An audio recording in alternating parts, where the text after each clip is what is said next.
March 6, 2026 Daily Bread. Passage: Exodus chapter 15 verse 22 to 27. Key verse 26. Title: The Lord's ruling and test at Marah. Then Moses led Israel from the Red Sea, and they went into the desert of Shur. For 3 days they traveled in the desert without finding water. When they came to Marah, they could not drink its water, because it was bitter.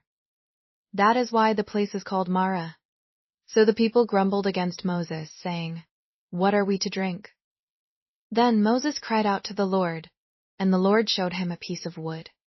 He threw it into the water, and the water became fit to drink. There the Lord issued a ruling and instruction for them, and put them to the test. He said, "If you listen carefully to the Lord your God, and do what is right in His eyes, if you pay attention to His commands and keep all His decrees, I will not bring on you any of the diseases I brought on the Egyptians, for I am the Lord who heals you." Then they came to Elim, where there were 12 springs and 70 palm trees, and they camped there near the water. Daily Bread Message. Rejoicing in God's love and guidance is one thing. Obediently following it is another.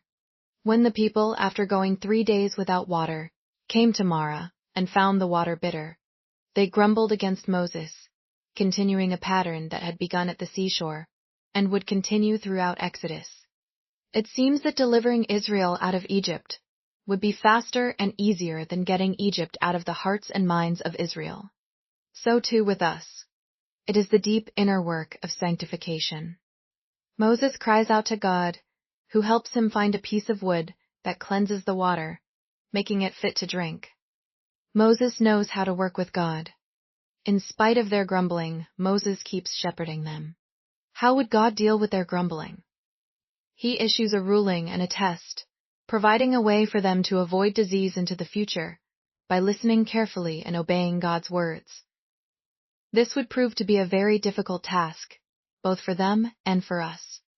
Only by finding identity and living in conformity with God's work in us through the gospel are we set free from the empty way of life of our forefathers, as well as the cultural diseases of our time. Prayer. Father, thank you for rescuing us through the gospel.